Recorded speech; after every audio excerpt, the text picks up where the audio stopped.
Hey, I'm Decathlon Gamer, and welcome back to the Tour de France 2020 discussion. Today, we discuss stage number 13, and meanwhile, we play SimAirport. This was a game I played a lot in early access, but have not ventured into in a number of years. I've been picking up a number of oldies but goodies here through this series. So, as the game gets underway, let's discuss stage 13. Today, day for the climbers. It's a mountain stage, not the hardcore mountain stage, but it certainly finished at the top of a climb. And that was enough to kind of tip things in that direction. Let's go ahead and accept both of those.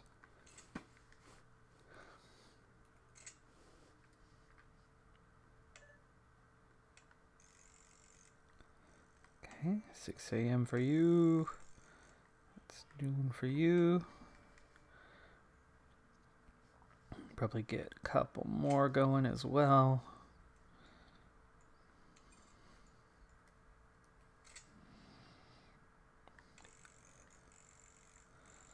Let's just fill that gap. There was a lot of climbs today. A lot of climbs to be had. 2 category 1s, 2 category 2s, 3 category 3s on the stage today. It was going to be a busy one. It's a stage that would not disappoint, with heavy excitement right from the off, and then more excitement at the end as well. Middle part of the stage, one could be forgiven for forgetting the middle part of the stage quite quickly, but the beginning of the stage absolutely was providing a lot of excitement, almost more than the end, except that it ended up coming down to an incredibly exciting finish. So let's start at the beginning. There was early undulations and an early Category 1 climb. A very strong early breakaway with 5 riders and then 6 and then back down to 5 riders. But some big names in that group. And as a result, and we're going to have to speed up to day 2 here to get things going. As a result, Peloton wasn't too keen on the group that was away, in particular Jumbo-Visma. Not quite sure what they were so opposed to about the breakaway, as today was one of those kind of stages that just has the breakaway kind of all over it.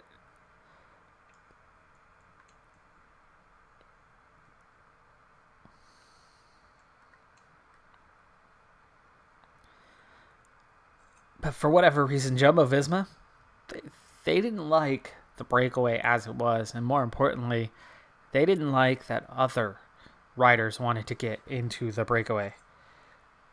And so Jumbo-Visma accelerated every time someone tried to break away. But with a climbing stage at this point in the tour, and with gaps where they are, a lot of teams, especially those not involved in GC,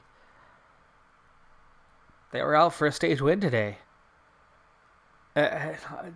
Jumbo-Visma just was not interested in letting that happen. And again, there is no explanation, no suitable explanation to why Jumbo-Visma was chasing. But man, oh man, were they chasing. And they destroyed the peloton. Just a few kilometers into the race, they destroyed the peloton because there was immediate undulation. The sprinters were already out the back. The sprinters were looking at a day that could potentially be their destruction. I mean, we could have seen most of the sprinters out of the race eliminated on time today. It was that kind of start. But then Jumbo-Visma started to lose riders themselves. there was a chance, there was an opportunity that I'm really surprised other teams didn't take advantage of. That opportunity being that Jumbo-Visma had already lost 2 guys, maybe even 3 guys out the back, and were hurting. They were hurting themselves massively. And it could have been very bad for them if another team had suddenly stepped up, or a couple teams, like say Ineos. Cofidis, I can understand don't have the firepower, but AG2R, Trek, Astana, the other teams around the top 10 with GC riders still in contention, it seemed like they could have just stepped up and kept that pace. Each of them commit a couple riders, and all of a sudden you got Jumbo-Visma in serious trouble, because they were down to just a handful of guys early in that stage. But then all of a sudden Jumbo-Visma realized what they had done to themselves. Just a massive blunder of tactical, just pure idiotic chase on their part, destroying themselves and the pack. And then all of a sudden they realized what they had done. They sat up. They sat up big time. And we quickly see pace lift. The riders out the back, including those Jumbo-Visma riders that were lost, they're going to get things moving, and that's going to change the scheme of things pretty quick.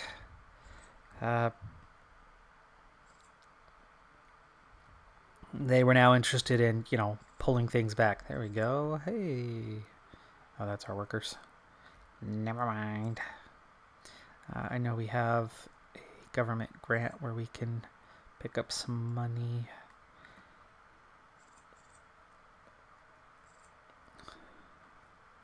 So let's get a little something out here going. There you go. Is that 10 yet? We're supposed to have 10 of these. Wasn't counting 3, 4 over here. There was 8. That's 9. That's 10. Okay. That'll do for that. I'll need to hire a couple janitors. We have 1. This will get us going on a grant for hygiene requirements. There you go. 2 janitors, 10 litter bins.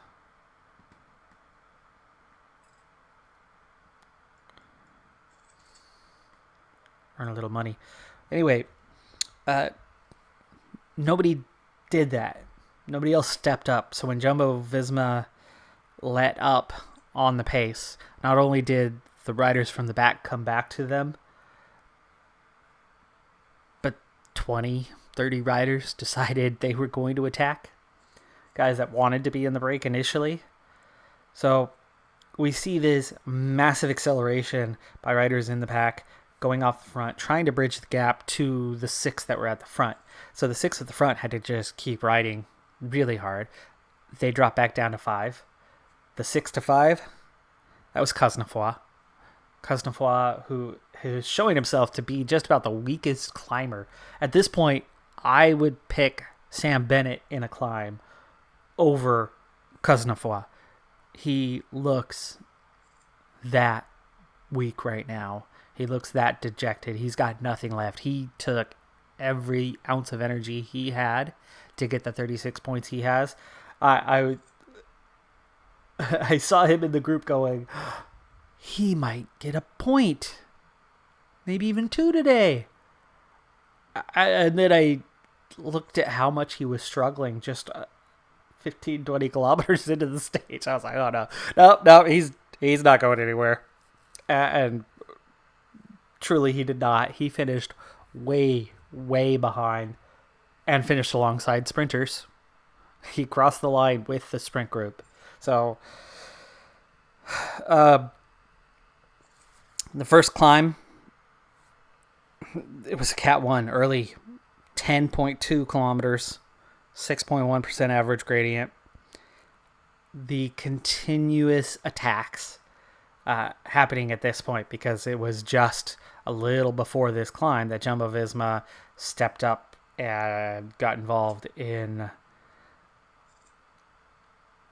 this chase, or got uninvolved in the chase. So with all those attacks happening at that general moment,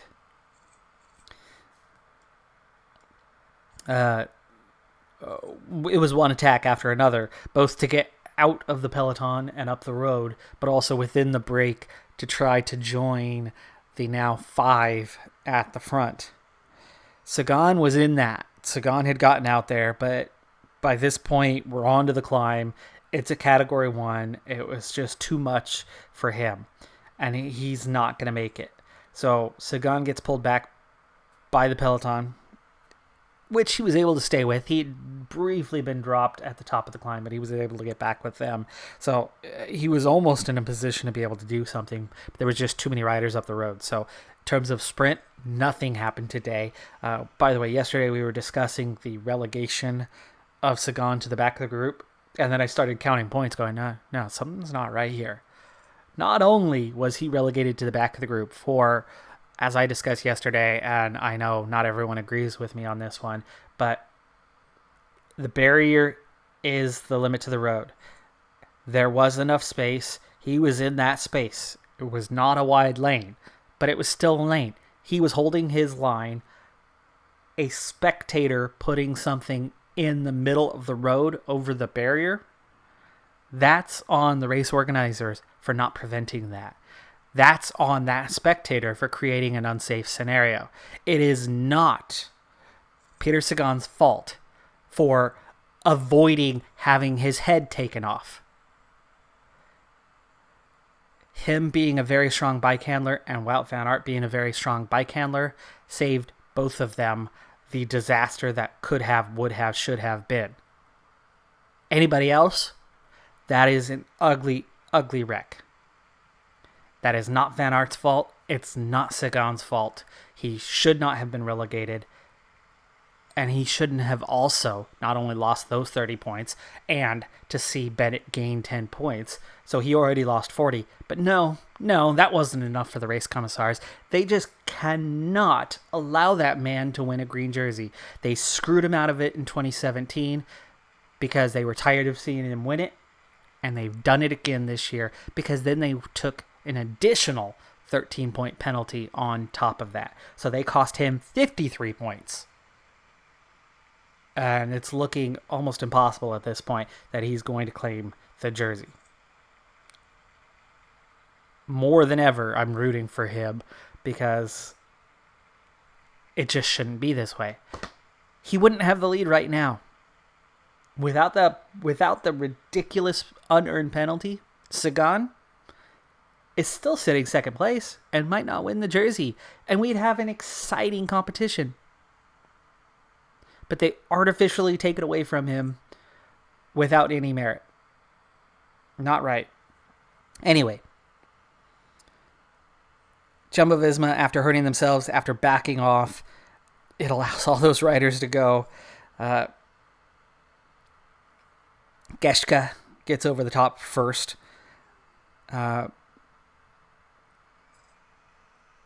And we didn't see anything much happen on that first climb as the race kind of neutralized a bit. And we saw this huge breakaway group just spread out all over the place. I mean, all over the place. So that happened.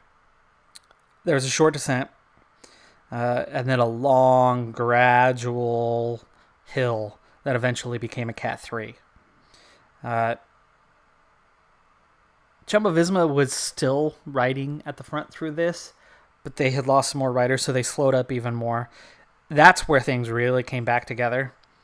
But in the breakaway, we end up with 3 strong climbing EF Education First riders. There was a lot of thought of what that might mean to Uran. At this point, I think Jumbo-Visma partially backed off not only to save themselves, but to create that scenario where they might be able to kind of get back in touch with with their own guys and away from those EF riders. They allowed the breakaway to really, really, really get away. So eventually that whole breakaway is going to come together, and then the whole back group is going to come back with the peloton. So 2 groups on the road, 1 large break. Never even did get a full count on how many riders were there, but it was pretty big. And then a large, large peloton. The gap had gone from 1:30 to 5:30 in a very short period of time. Pierre Rolland goes over the next Category 3 climb at the top and looked to be the first rider since Cosnefroid to actually care at all about the points at the top. He was attacking for points, but there was only 2 points there. Next up, we've got a Category 2, 6.8 kilometers, 5.7%. Maroe attacks, goes over first. De la Cruz attacks, goes over second. Pierre Rolland tries to go with, struggles to go over third, but he picks up some points as it was a Category 2. Somewhere around this time, Bardet has a crash, but he's very quickly back into the group. He was a little slow to get up off the ground and get back on his bike. He was not the only one to crash. He was not the only one from his team to crash, but his entire team waited. They all get him going, and then he's almost immediately back into the peloton because the peloton, at this point, were just cruise mode. Let's go ahead and start expanding the security zone here, and that's always one of your big things. Where do we have?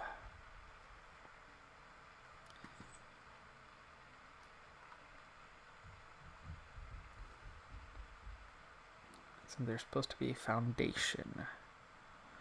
Dun, dun, dun, dun, dun, dun. Fountain. Okay, no sign of foundation. So, floors. Oh, I'm in objects. That could be why.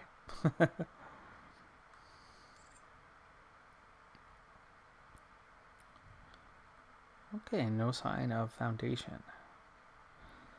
Let's go with a little bit of whatever that looks like. Sure. Oh no, you do need. Do we need bare concrete first?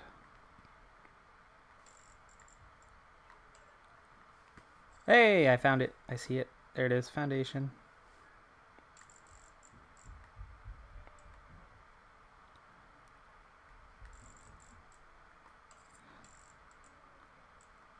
There we go.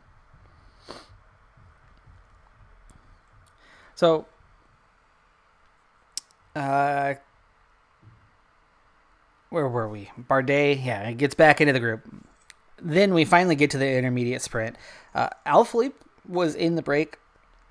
He attacked it. He went through first, and there was enough riders. The break actually was starting to thin out just a little bit, but all the points went into the break. So nothing from the pack, even though Sagan, Trentin were there, and everybody else was coming back into the group by that point. So you could have had a contest, but there was no contest to be had. And then we go over another Category 3. Rolland goes over the top first. Maroe also going through, looking like he might be interested in the KOM. And I did mention a while back that I expected Groupama FDJ to... why'd you put wall there? It's supposed to just be foundation.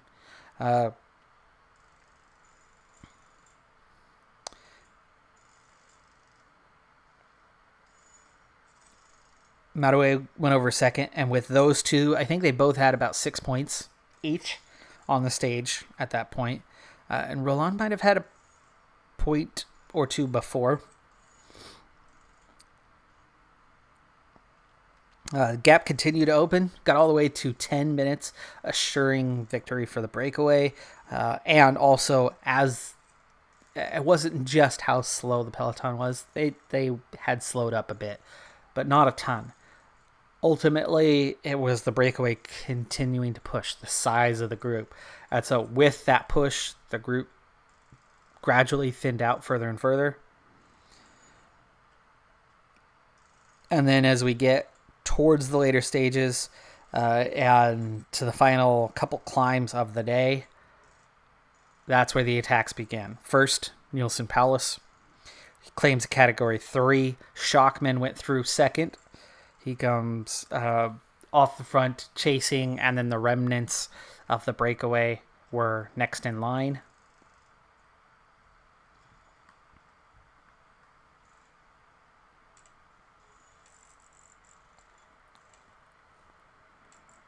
Let's hope they finish the walls before they start dismantling this.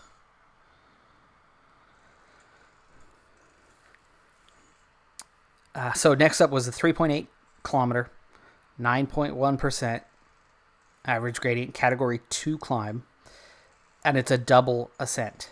So what we have is we have that last climb combined with a very short descent, and then a small flat section before then we go up the final climb. And it's all one mountain. We just kind of go up it in 2 stages, but it's broken up into 2 climbs. So that first one, again, category 2.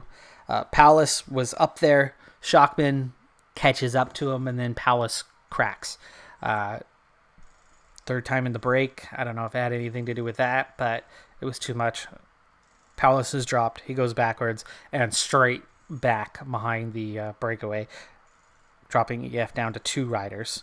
Shockman, Bora rider, continues on. One notable thing, as he was preparing, and it was looking like it could be his stage to lose, as he had about a minute over the chase. His exchange to get water, he threw his old bottle away right before that 10K limit, goes to pick up that next bottle, and he drops it. So he had no fuel at the end. He had 1 water bottle left in the cage. No idea how much water was left in it, but it was all he had to go the rest of the way. Martinez, EF rider, and Leonard Kamna, another Bora rider, end up the last 2 riders of the chase up to the tempo. They weren't necessarily attacking each other. It was high tempo that caused the last of those riders to drop off, including Alaphilippe, who had been dropped quite a while back, really not looking strong today at all. And then in the peloton, which had been 10 minutes behind, was now maybe 8 minutes behind. Ineos took over. It had been Jumbo-Visma pretty much all day, never really pushing that tempo too much. And they definitely increased the tempo. They were looking for Bernal to have a big, strong day and do something GC-wise. And Ineos turned the screw.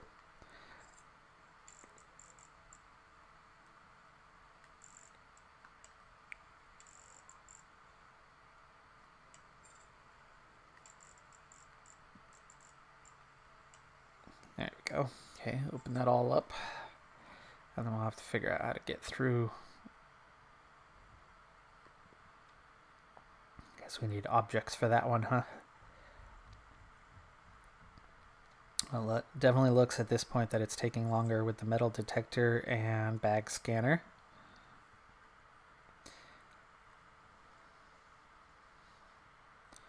So let's see if we can find some more.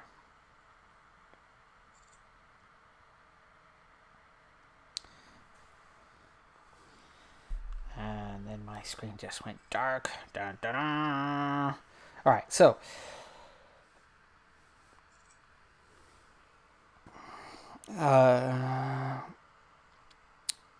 we quickly saw when Ineos took over, Jumbo Visma noticeably was hurting. Their effort early in the day, a lot of their lower level support guys dropped off. So Ineos did a pretty dang good job of putting a hurting in. I think that hurting could have come earlier in the stage and been more effective, and this could have been a wild, crazy day. And instead, it's going to come down to kind of the last 10 kilometers. And at that point, Jumbo Visma weren't hurting as bad. Those front support guys, they were hurting because they'd been leading most of the day. But the top guys, which make Jumbo Visma the best climbing team this year, they weren't necessarily hurt by this. And I was looking for a metal detector, right? It should be under M. Why didn't I see it? Oh, there it is. All right. We want it facing this way. There you go. I don't know what all these people are doing standing here, but they're in the way. Okay, try to get 2 of those in.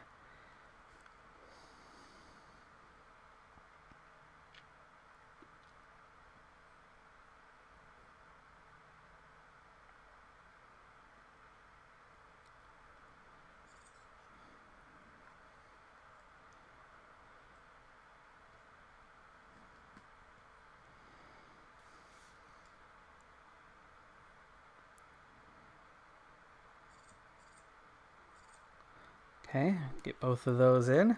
And then we're obviously going to need, looks like 4 more security.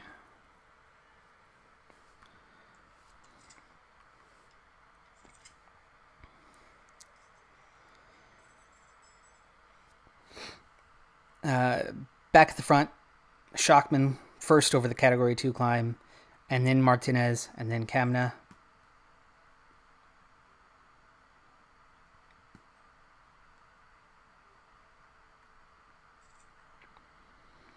And that set up the final climb. Just before the top of that climb, back in the GC, back in the Peloton, again, they're minutes behind. They closed the gap pretty quick on that Category 2. They brought it down to 7 or 8. Bardet, Martin, Pinot, plus Alaphilippe having a bad day. Man, all 4 French favorites struggling, and those 3 all dropped from the group. And by the time we got to the top of that Category 2, there was a very select group remaining.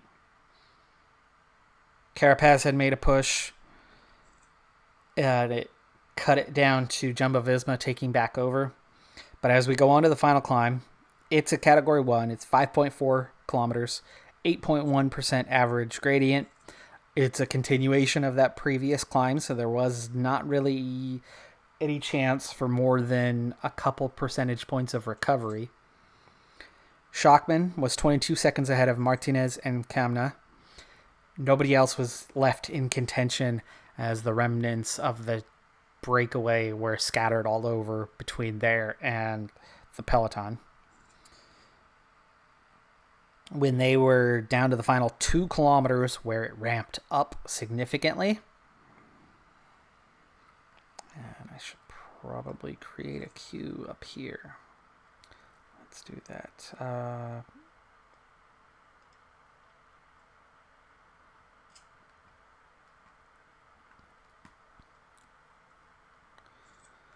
Excellent.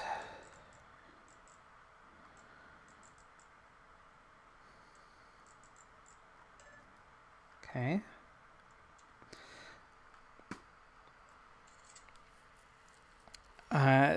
It was down to 15 seconds when they got to the final 2 kilometers there at the front.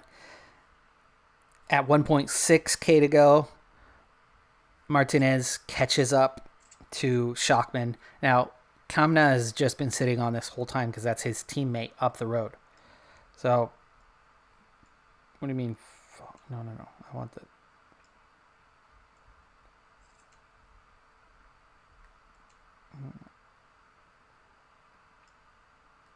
I don't want the security guard. I want the security checkpoint. There you go. Check stand. Sign 2. Gotcha.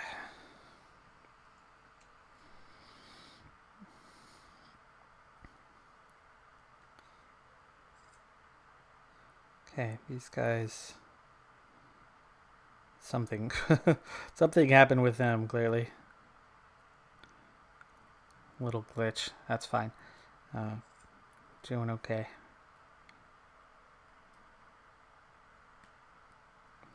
So, Kamna immediately attacks as they catch Shockman, but Martinez goes with him. Shockman drags himself back up to them after a little bit, and then Shockman cracks, falls off, and it's down to Kamna and Martinez. 650 meters to go. Kamna attacks. Martinez easily goes with him. He attacks at 530 meters. Neither one can get away from each other. They're still together. Comes down to a final sprint where Martinez beats out Kamna. Shockman follows up a ways behind those two, and then a bunch of breakaway riders. And then that takes us back to the GC and a very exciting finish up that final climb. For once, Dumoulin actually led at the front, actually made it for a good kilometer before he fell off. That's the longest he's actually been at the front and the most work he's done. However, it was Carapaz who was leading when Ineos was still in charge that broke all those French riders and thinned it to a very small select group. Dumoulin went on the front and nobody was dropped. It was the same group with Dumoulin leading on the front. No riders were dropped while Dumoulin led. Yes, he led for a little while, but it was Sepp Kuss, when he took over, that the group thinned, including Bernal getting dropped. And now all of a sudden we were down to just 6 or 7 riders. When Kuss peeled off, presumably, because they were showing us the very finish anyway, but timing-wise it appeared to make sense. Pogacar, there we go. Pogacar attacked, and the only one able to go with him, Roglic. Port, Landa, Lopez, no man land in between the front two, and Bernal riding solo. Pogacar would attack a couple times, could not drop Roglic though. Roglic is going to end up leading over the top. He finishes at 6 minutes 7 seconds behind. Pogacar right on his wheel. Bernal was 6:41 with those other 3 in between. So relatively small gap, but definitely a gap. Bardet, Martin, they lost 2.5 minutes. Dropped completely out of contention. Now, a lot of riders lost significant time in those final kilometers. Okay, heavy winds, wind conditions worsening. I'm not too worried about that right now. We're just kind of watching as things happen here.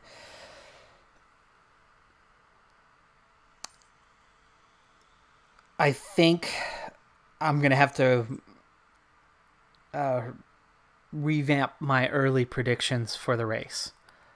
I figured that Roglic was going to be too strong. He came in too fit. He's been too dominant since coming back from the COVID-19 break.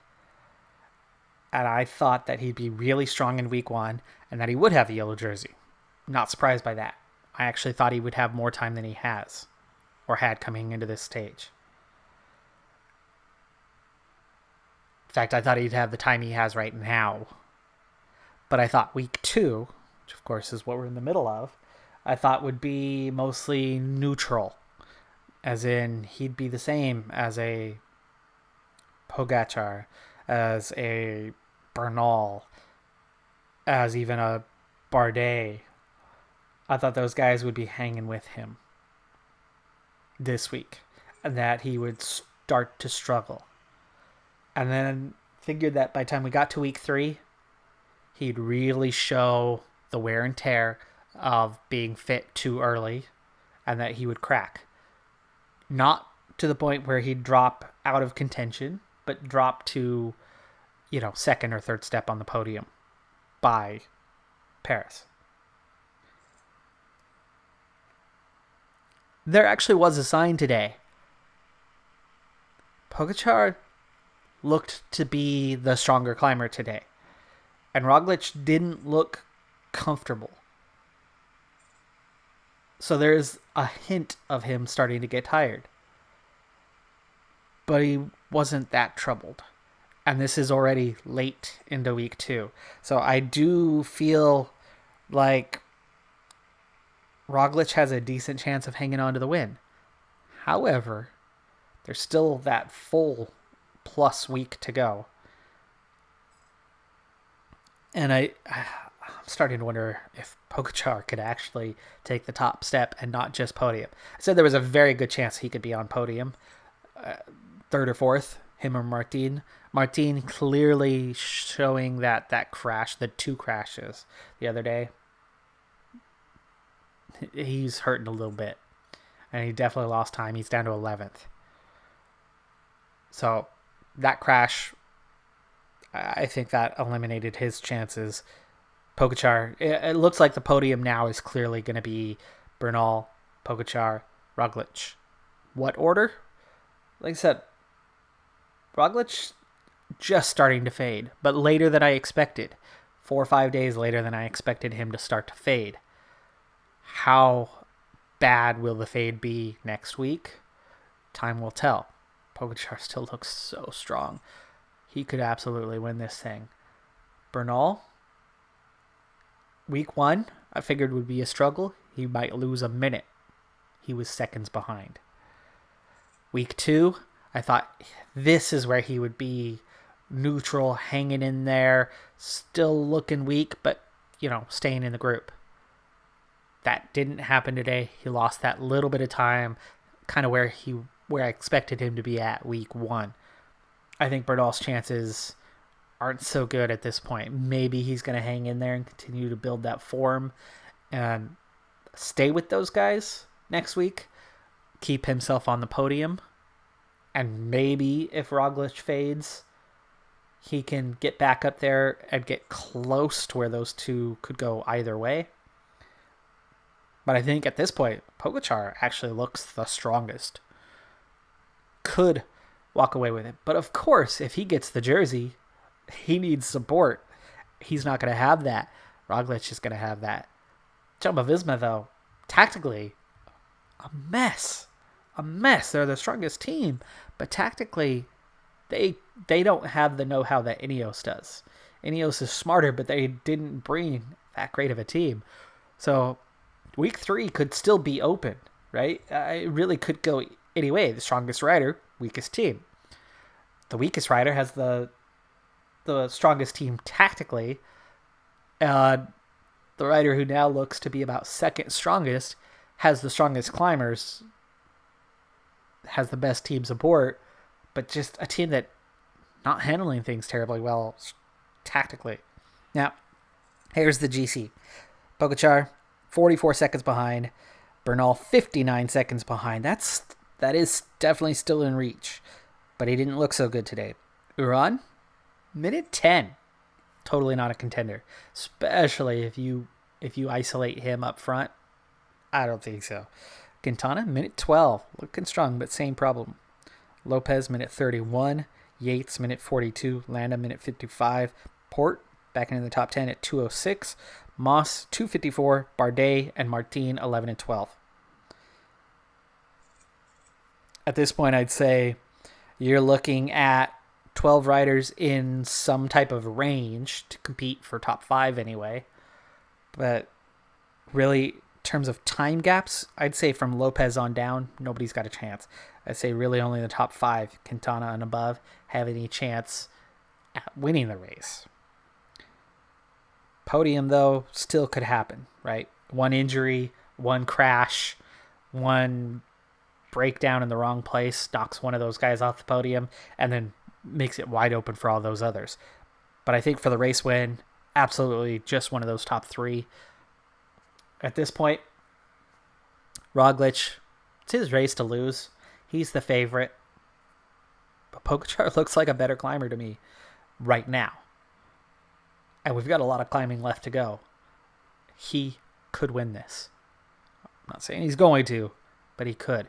I think Bernal, the position he's in now, I'm starting to think that might be where he finishes, third place. Now in the KOM, real quick, final part of the discussion.